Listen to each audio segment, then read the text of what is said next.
नमो नारायण। आज मैं आप सभी भक्तों को नारायण नाम की महिमा का महत्व बताऊंगा कि नारायण नाम की क्या महिमा है।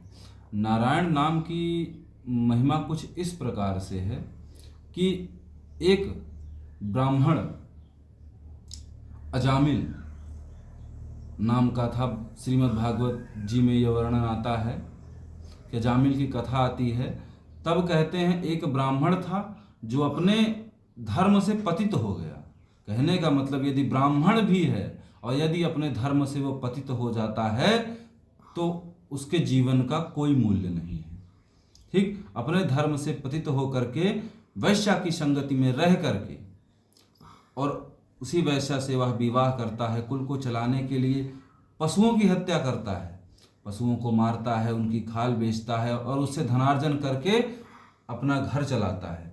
उस वैश्या से उसे कई संतानें प्राप्त होती हैं, पर जब सबसे छोटी संतान होती है तब एक ऋषि के परामर्श के अनुसार उसने उसका नाम नारायण रखा। और छोटे पुत्र में पिता का अत्यधिक मोह होने के कारण वह नारायण नारायण कह के पुकारता रहता था। एक दिन वह बहुत बीमार हुआ और उसके मृत्यु का समय आया और जब उसके समक्ष विकराल रूप में यमदूत खड़े हुए, भयानक काला मूली भयानक स्वरूप देख करके डर गया और भय से चिल्ला उठा, नारायण नारायण कह करके उसने अपने पुत्र को संबोधित किया।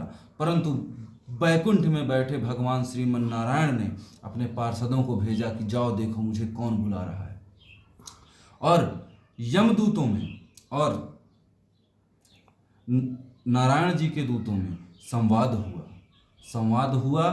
तब उन्होंने कहा इसने नारायण नाम पुकारा है। तब यमदूतों ने तर्क दिया कि नारायण नाम इसने अपने पुत्र का लिया है।